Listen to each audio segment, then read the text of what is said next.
Greetings, wrestling fans. I am Dr. The Wife, and thank you for tuning in to this 4 for 4, where we ask 4 questions out of 4 non wrestling categories. Our guest is welcome to share as much or as little as they desire. If you enjoy this type of content, then please hit the subscribe button, and we will share with you more wrestling content like this one in the future. Our next guest is an exceptional sharpshooter with an arsenal of impressive moves and a sense of humor. We welcome here in the Face Wrestling Virtual Studio, Alex Arsenal. How are you doing, Alex? Hey, I am doing great. I'm just happy to be here. Awesome. Can you tell us what you've been up to lately? Yeah, like real lately, I'm just looking at my own reflection. I'm seeing some new cuts I got a couple hours ago here. Oh, goodness. Uh, I just got done beating up Great Scott right here for Galactic Pro in San Antonio, which, I know this isn't one of my categories of my questions, but if I had to list my favorite hobbies, I think beating up Great Scott is probably number one. Oh, I got to do it a lot, and I hadn't done it in a while, though, so I just got finished doing that, and that was a lot of fun. So real lately, that's what I've been up to. man. So you're getting it in today. Yes. So you've heard the rules of the game. Are you ready to jump into these categories? Yeah, I think so. I think I can Awesome. handle this. So here's your first one. I know you like to do a lot of exercise, and often I see you on Instagram doing or teaching Gold's Fit. So, top 4 exercises you enjoy torturing, helping your Yeah. clients improve upon. Okay, yeah, torturing and helping. They're very similar when it comes to exercise. I see where you made the mistake there. Um, that's the why that could be a tough one is because you have certain exercises that are fun to do, and you have certain exercises that are maybe from a coach's perspective are very easy Okay. to coach, and that's just like anything else in life. Sometimes when it's easy, that's what makes it fun or whatever. But then there's on the opposite end of the spectrum, there's the stuff that's really tough, and that just makes it so much more rewarding, Yeah. right? So that's probably, I would say probably all 4 of my answers are going to be roughly in that category. Like, for example, honestly, if I had to just pick one, my favorite has got to be handstand holds or handstand push-ups, any variation of the handstand. How are you, before I go on with that, how are you with your handstands? Terrible. Terrible. I Okay. have this nasty thing going on in my arm, so I always do the cheats. Yeah. Well, okay, this is the thing. There's always a million modifications. It's the whole point, right? We want to be able to modify for everyone. So man, with my ego, that's what I love the most when I have like someone, whether it's age or an injury or just no athletic background, when they walk by that room and they're like, "Oh no, I can't do any of these." It's the only time in my life I want to slap someone in the face and go, "Hey, that's wrong. That's BS." I cussed the guy out the other day. So that is BS. I can help you do anything you want in here. I guarantee you. Any version of any exercise we're doing, there's a version of that for you. And so the one where people think I'm full of BS and don't believe me is the handstands, because you see some great athlete go in there and do like a handstand, either freestanding or on the rings or something crazy, and you're like, "Well, I can't do that." I go, no, there's 1.5 million different versions of it. So we work our way down. So sometimes people are doing the handstands against the wall. Sometimes they're doing them close to the wall, but not just kind of using it if they need it or if they don't. Yeah. Other times we have people turn away from the wall and do like a wall walk. I'm sure you've tried to do one of those before, right? Those are grueling. Those are torturous. All right. And that's going to help you get comfortable just psychologically with kind of just being upside down, which is going to be a big part of my answer for all 4 of these exercises. Is people don't realize it sounds like this cheesy motivational thing, but you're capable of so much more than you realize. Yeah. Right. When it comes to your body. And a lot of it is just physical limitations. And that goes, I have a history of gymnastics and parkour and stuff that goes into that stuff too. Most of the people who wiped out, and myself included, when I'd get hurt, it wasn't because, I'm not strong enough to jump that far or that high, or I don't have the balance. It's because in my head, I've already messed up. Right. And then I go for it and then I mess up. And so that's what happens. And so with handstands, I love that because the vast majority of the human race could probably do a handstand up against the wall, as crazy as that sounds. But mentally, you have to have the fortitude, if you will, to like commit to it, right? Yeah. That's why I love helping people go through that, because again, we have all the different modifications where we get rid of the wall completely. We can do it with your feet on a box, where you're just kind of holding, like if these were your legs here, then your torso is just vertical. Yeah. And then we have pike position, where now you're just doing like the world's worst push-up. You know how you're supposed to keep your butt down on a push-up, but instead you put it up in the air. So you have all those different versions. One of my favorite, and you got to really be brave for this, is we call it the jetpack. I don't know if you've seen anyone do it in your gym. So do you know how you can set up a band to like help you with pull-ups, like underneath your feet? So you set one band up like that, and then that's usually like that's the one that matters. So that'll be like the bigger one with Uh-huh. more assistance, Yeah. and then a small one looped through that so you can put it around your arms like a jetpack. And what looks funny, it looks like a jetpack. And also, now that our kids club is closed, I always tell people if they have to bring their little toddlers in, they could just strap them up into that so that they're gonna be hooked in. They can't run away. You know what I Yeah. mean? But what happens then for an adult who's using it for handstands is you can now kind of go upside down, and that big band is helping you in the same way it pushes your feet up on a pull up. Oh, yeah. And so the setup looks scary, and it can be scary, but usually I'm right there helping people get into the position, and it takes a lot of that pressure off. So now they definitely have the strength to do the handstand, Oh, right? that's neat. It is. It's really complicated to set up, but it is really really neat and it's fun. And like I said, the big thing is just the mental barrier in your Yeah. way of getting you to go upside down. So forget all the bands and all that stuff. A lot of times, what I'll just do on the wall is I'll have like 4 pads, like a ridiculous amount of pads on top of each other, Yeah. so that there's because you don't need that much. It's not like humanly possible to hurt yourself once you're at like 2 pads. That's so much cushion to be fine. But mentally, you need this feeling like that you could fall any which way at any time with any speed and be okay. Yeah. So I'll put like 2 or 3 rows of pads. I'll put like 4 columns, and then I'll even pick people up by their feet and kind of put them in the position. Uh-huh. So they're not getting themselves there yet, but they're in that position and they can Yeah. feel it. And again, it sounds cheesy, but that's like some kind of metaphor for life there, where like it's just about that commitment in learning you can do it. And if you have someone show you that you are capable of doing it, usually after that they're able to do it themselves because they're more confident. Yes. Yes. Right. So I'm that's gonna have the to hit up your gym then. yes, come by. We will get your handstands down. Like a lot of times we'll go from like that one on the box to the Yeah. wall to doing it on the wall by yourself all in one day. Because again, it's not like you need to get magically stronger in that one day. Yeah. You just kind of mentally need to get more used to it. So Yeah. it's a lot of fun. And we have a little bell at our gym for if you get a personal record, a PR, and you can ring the little No, we bell. don't have the And so bell. you got to get one because that's a dopamine release right there. That's a lot of fun when that Oh. happens. So when someone gets their first handstand, which for me, I'm fortunate enough, I'd say maybe once a month, maybe I got someone in there who get their very first handstand ever. They'll go ring that bell as hard as they can, and everyone's cheering for them. And it's Oh, that's super exciting. cool. Yeah. So I love that.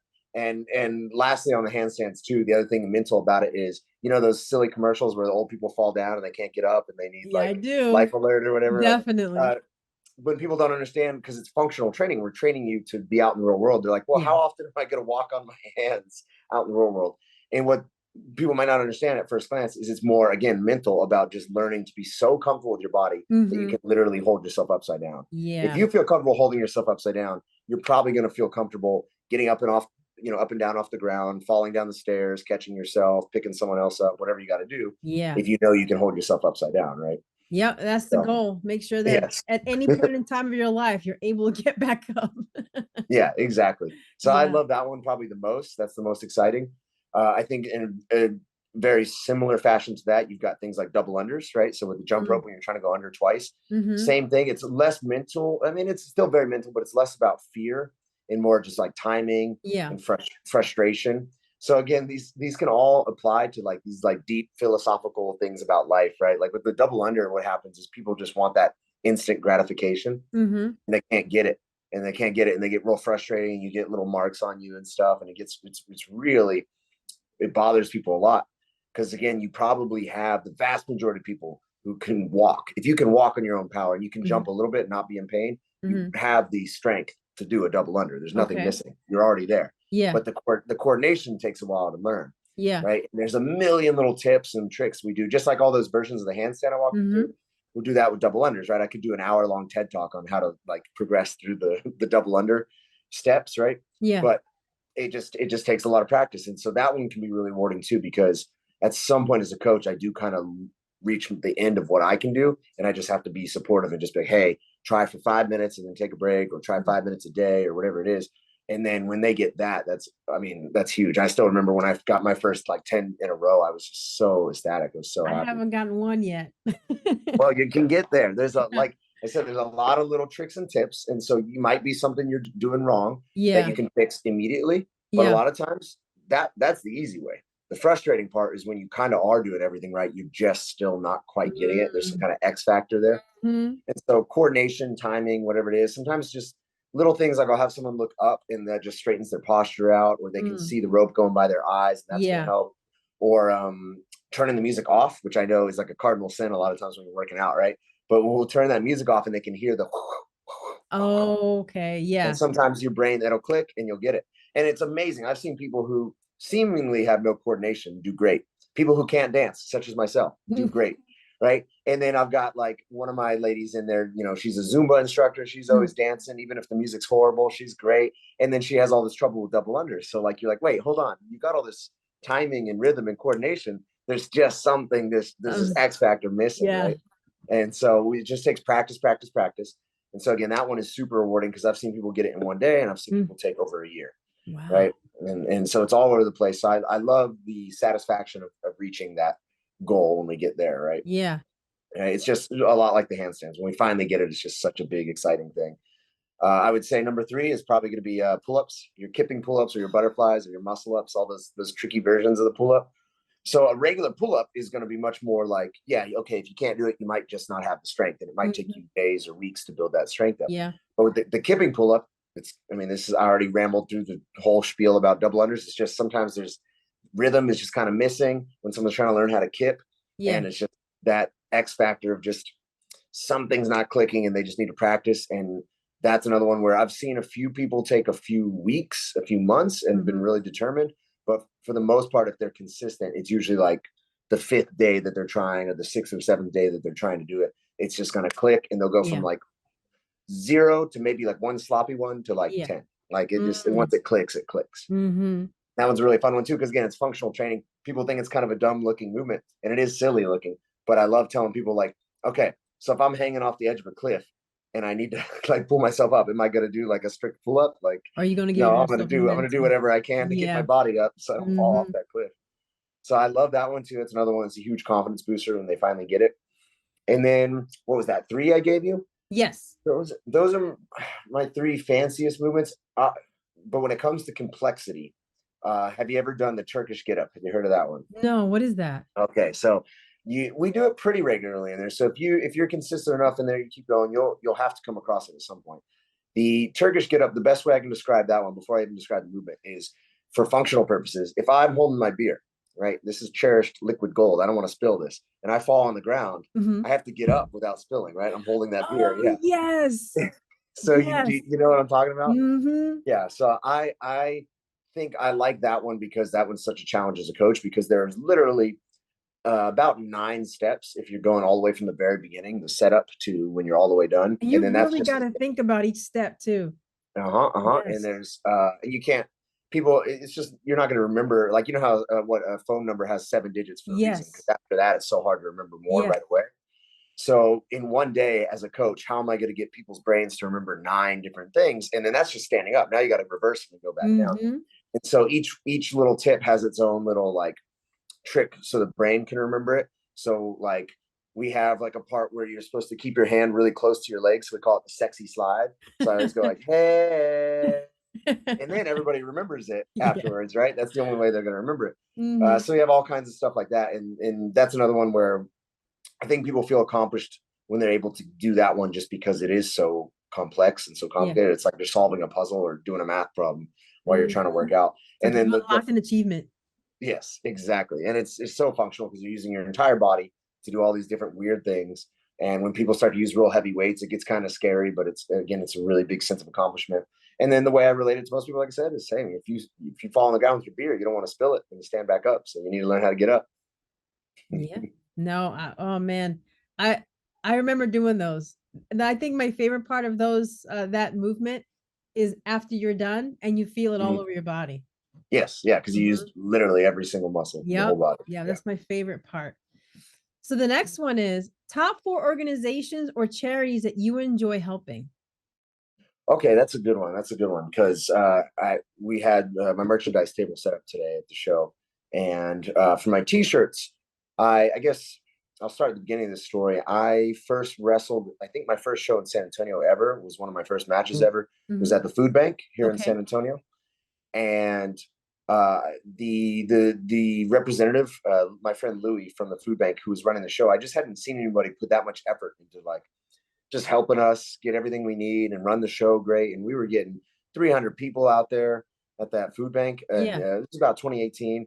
And I mean, just for someone who was, 3 matches into my career, or whatever, this was huge crowds. It was so much fun. I was loving it. This guy was so great to us. So I got to be really good friends with him. And then eventually, he gave me a little tour of the facility. One year for my birthday, I kind of went out there because I like to find something to do on my birthday that's going to keep me out of trouble. So I figure going to the food bank's the best, one of the best things I've found thus far. Yeah. There's not a lot going wrong there. There's not a lot of trouble to get into. So I got to be really good friends with Louis, who was running the San Antonio food bank. And then after a while, I realized I kind of wanted to be able to, give back to that somehow. And as you may know with pro wrestling, I mean, you haven't seen me too many times on TV yet, so I haven't made $7 billion yet from wrestling.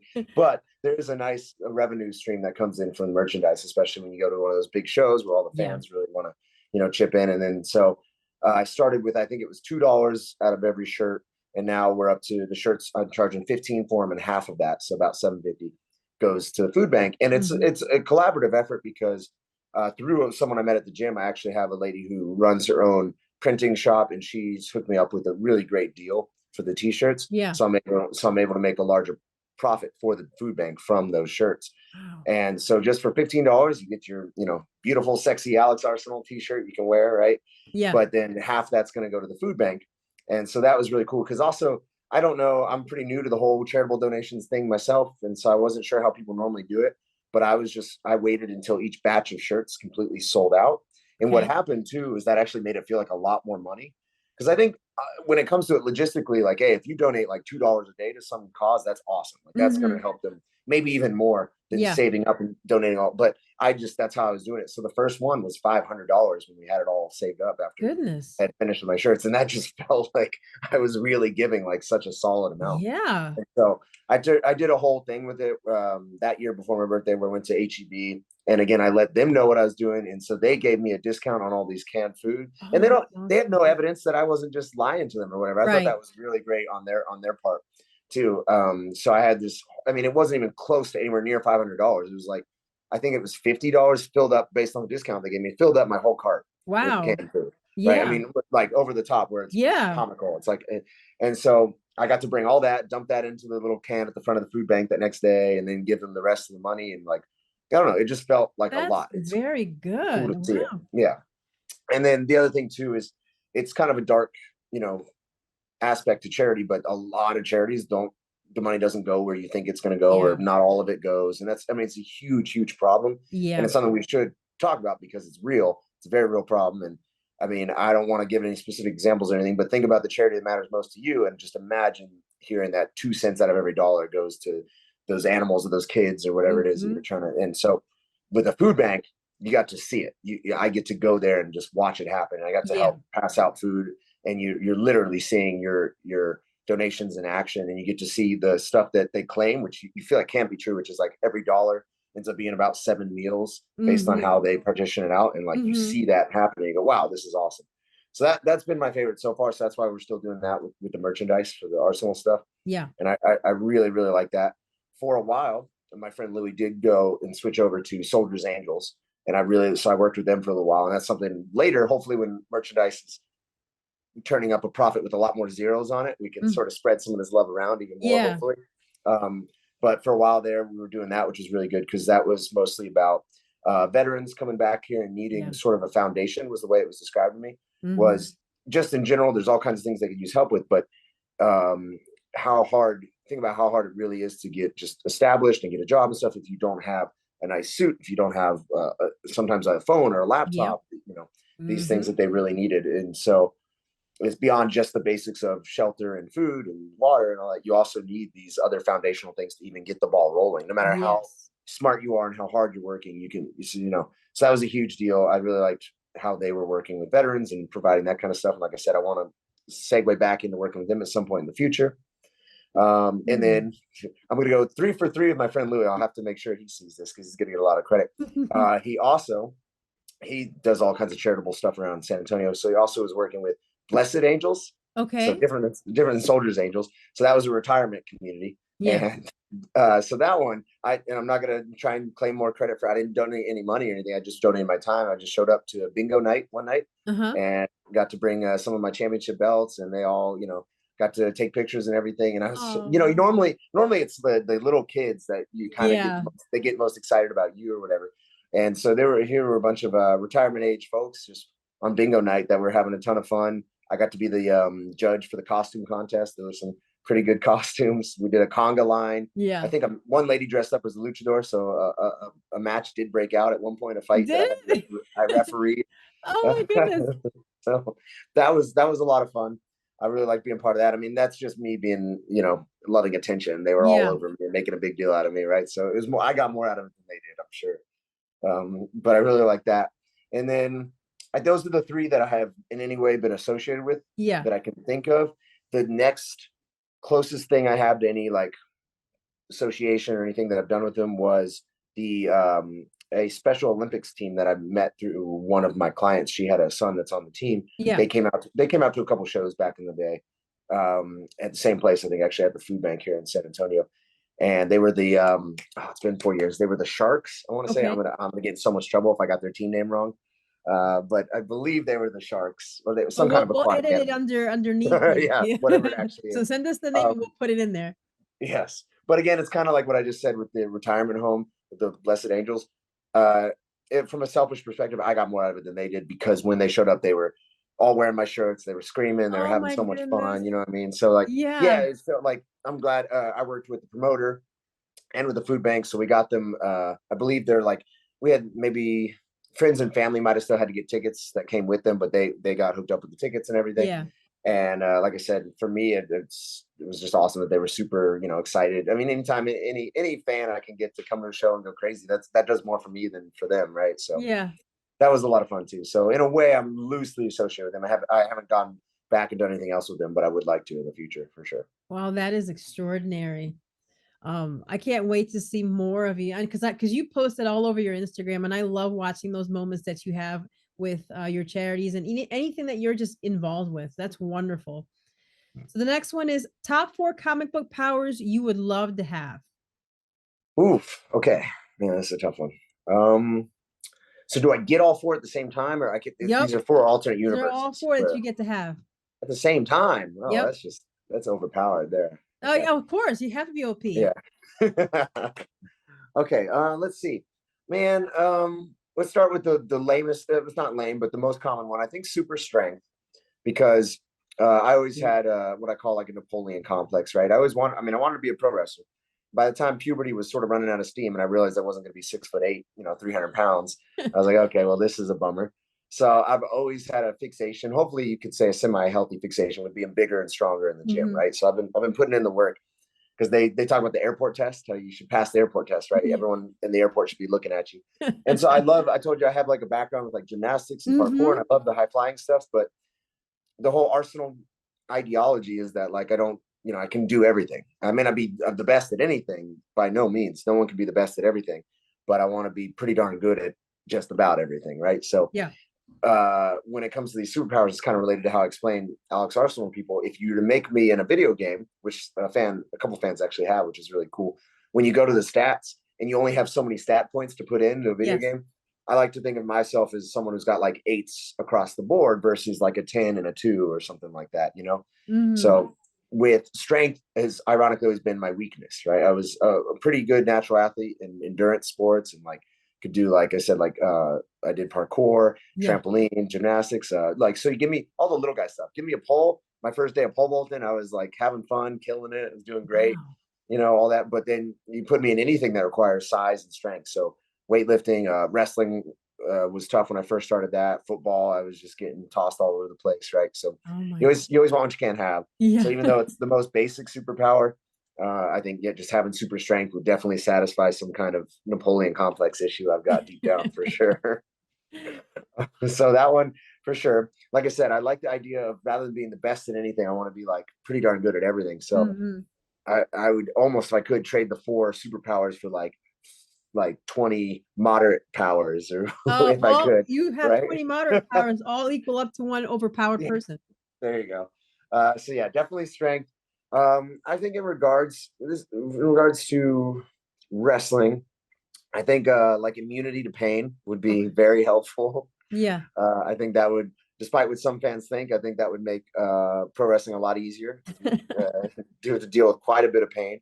I Yeah. guess some of my predecessors, such as Mick Foley, have had some kind of superpower going on there because they've done some pretty Yeah. superhuman stuff. Yeah. So I think who maybe who had the what was that superhero movie where he was like, it was just a kid. He came. There's like two of them. That came out a couple years ago. It was Mm, more of a comedy, and he got like beat up so badly that they had to like surgically like cut all his nerves or something like that. I don't remember that And one. he that was it, but it was supposed to be more of a realistic kind of like more like Batman. Like so instead of Hmm. way over the top superhero, something that felt a little more grounded in reality. Yeah. So Kick Ass, that was his name. Never mind. Oh, yes, yes. I just So watched Kick-Ass too the other yeah. day. And I always like, first of all, again, like the Batman-esque feel to it, where it's like almost feels like a real person that could exist, where he had this freak accident and then they just have to put like metal plates in him and cut his Hmm. nerves. So he's getting his butt kicked in the fights, but he doesn't really feel as much pain as a normal person does or whatever. So Yeah. imagining that, applying that to pro wrestling would be pretty good. Because even today, I know it was only 57 degrees, but one chop and I was like, I'm done. I Oh want to my. get out of here. Those chops with the cold especially do Yeah. not feel good. So that would help a lot, I think, with the immunity to pain. Um, let's see. Now, I do like to still incorporate some high flying stuff, even though I think I'm not a big guy, but I've put enough work. I'm a medium sized guy now, we'll say, in the pro wrestling world. So maybe flying, would that be cheating? I think Not if I was really. flying in a pro wrestling match, then I could incorporate a lot of high flying maneuvers. I would think I would give Osprey a run for his money if I had the literal ability to fly. I would imagine. You'd pull Uh, a Goku. yeah, yeah. So I think I'd get a lot of viral clips up pretty quickly with my high spots if I was able to fly. That's for sure. Yeah. So that feels like an obvious go-to within wrestling. Um, and then you know what? I'll just to give you one that's very different but still related to wrestling. I'm tired of bleeding. Every time I bled in a match, it's not been something I wanted to happen. Yeah. Right. Thankfully, it's been long enough. I don't think you can see there was a big old scar here for about 6 months from a Oh lead my pipe goodness. at a family Oh. friendly show, like a charitable, like family friendly, kids everywhere, bleeding everywhere. So while Oh don't get me gosh. wrong, I understand there's an avenue for that within pro wrestling, and I love it as much as the other fans do. I think I But remember that picture too. yeah, it's a pretty gnarly one. You could see my brain, I think, with how Oh, big the opening was. So, golly. and I have again, none of it's going to show up on camera, but I had to have 9 stitches here from one of my first matches ever from Wow. the other guy's tooth, and same thing. I for me, it's just been an annoyance. I know a lot of guys think it's cool, and it honestly is. Don't get me wrong, but I'm sitting there, both of those matches and a couple other ones I've had, trying to wrestle, trying to entertain the crowd, trying Oh, to get through the rest of this match, and I'm bleeding everywhere. yeah. And so there's this one where the promoter's trying to stop the match because he doesn't Yeah. want blood all over his mat. Yeah. This one where the referee's screaming and telling me I'm going to die while I'm trying to stay calm, and I'm Yeah. just, they say blood tastes salty. You got to drink a lot of it to really get that I salt thought it flavor. was But more like iron. on that day, it was salty. Oh, Maybe I had too much salt that day. But I remember laying there and my eyes just pulled up so much that I couldn't see. And so I knew he was going up top for something. And I was like, it's going to hurt whenever he hits yeah. me. I don't know when it's coming because I can't see anything. And everything tasted salty and it's all over the place. And if you go out to Oh. that venue, it's still all over the floor. For me, the bleeding has been an inconvenience. So I want my fourth superpower to be like the inability to bleed. I Oh. can't. I want to I be almost bulletproof, just like my closed. monitor. Man. So the next one is top 4 favorite things you enjoy to do on your downtime. Okay, so it can't be wrestling because that's not considered my downtime. That's what I do, right? Okay. Well, I mean, like I said, beating up Great Scott is one of my favorite things to do, but Yeah. I get paid for it, so it's not my downtime, I guess. Okay, this should be an easy one. I think, like a lot of people, the one thing that the pandemic, and the shutdown did for me was give me time to reconnect with a lot of the hobbies I used to have and stuff. Yeah. And so again, it may, I don't know if you can tell from the shirt, it may sound funny to people because I put in so much work in the gym and I'm proud of that. Mhm. But I am a nerd. I grew up with two older brothers playing way more video games than any of the other kids at school. Like, Yeah. not to sound like a hipster, you know what I mean? Like No. I yeah, I knew all the unique games. I got better. I'm probably, of all the not just pro wrestlers, of all the pro athletes in the world, I bet you I'm number one at StarCraft. I don't think any of them can beat me. Uh, Really? yeah. Well, I So don't play that, StarCraft. But I know about that game because my whole floor in my dorm played it. I yes. actually And hijacked my internet for it too. there's other games I'm pretty darn good at, but I would say that one's disproportionate, especially because it is such a like tough game to get good at, and so people don't usually want to engage, like invest in the learning curve that it takes Yeah. to. So that one's a good one for me because again, that one I've met plenty of hardcore nerdy video game guys who like won't touch that or aren't any good at it, and so that one's usually how I prove to people like no, when I say I'm a nerd, like take one of the nerdiest, most difficult games that has ever existed, and I'm better than most people you ever meet at it. Damn. I'm a solid platinum league, which is like the Yeah. third to highest league. So Good if I had Lord. more free time, I think I'd be even better, hopefully. So that would be video games in general, but you could specify with StarCraft is definitely my go-to if I had to pick one. I like right now. I've been trying to carve extra time out to get caught up on Walking Dead. Okay. Because season 11 just came out or just finished, really. So I wanted to redo the whole thing, and I knew I hadn't done the math, but I knew I was getting into some time investment here if I'm going to rewatch. I think it's around 200 episodes because there's 11 seasons. So that I don't know when I started, July, August, something like that. I'm still trying to grind my way through it. I'm on 11 now, so I had to Yeah. all the stuff off Netflix is done, so I had to actually get the app so I could watch the Oh. current and everything. So Mm-hmm. that's a big one for me. I like TV like everybody else, but if I'm going to specify there, I really like. I don't know if you'd call Walking Dead and zombie stuff like science fiction, but I feel like that's my genre. If I had to pick one, Mm-hmm. I'm a sci-fi kind of guy with Yeah. movies and TV for sure. Mm-hmm. Can we count exercise as a downtime activity? Yes. It's just Yes. it's as a personal trainer and a pro wrestler, it's so closely related to what I do professionally that Mm-hmm. you could almost not say because it is mandatory essentially, right? So you could Yeah. say it's not downtime. But even in a world at this point, in a world where it didn't benefit me at all, I would still go do it for sure. It's an Yeah. addiction, but it's a healthy addiction. Like I mentioned earlier with my birthdays, I'm at a point in my life where I like engaging in things that keep me out of trouble, and that's a real good one. Yeah. I think it's a addiction, and it's one of the healthier ones you could have. Yeah. So I really like that. Okay, I gave you three. The show's not called 3x3, is it? No, it's four by Okay, all four. right. So give me four. Okay, so then the fourth favorite downtime activity. Um, if I was still a lighter guy, I think I would still do a lot of parkour. I think that's the thing I missed most. It's benefited me a lot within wrestling. I think I was the only guy at my academy who showed up on the first day and did like a backflip off the top. Yeah, It's like, that yeah, was that's impressive when we saw that. Yeah. and so now I think what I like is I have had fans give me some feedback and say I really do seem a little bigger and stronger and than someone they would think that would still be doing that stuff. Mm-hmm. But the reality is that like yeah, you'll never, unfortunately, probably never get to see anything compared to what I was capable of doing when I weighed literally half of what I do now. I Yeah. mean, I was already an adult, 18, 19 years old, sitting at about 120 pounds, 130 pounds, and front flip off of a one-story building onto concrete. Like I was able, my knees could handle it, my ankles could handle it, Jeez. and I'm not old enough yet where I think age has had that much of an effect. It's definitely more the weight, the body Yeah. weight that I put on. Mm-hmm. So in an alternate universe, one of the where I don't have any superpowers, but maybe I just don't weigh as much. I think I would engage a lot more in that because something about that was really fun. I think to tie it all in a big, beautiful like circle to what we started with Mm-hmm. is a lot like the exercise stuff I was saying. Like we're like mentally like if you can handle a handstand, you feel like you can just handle a lot more in life. Mm-hmm.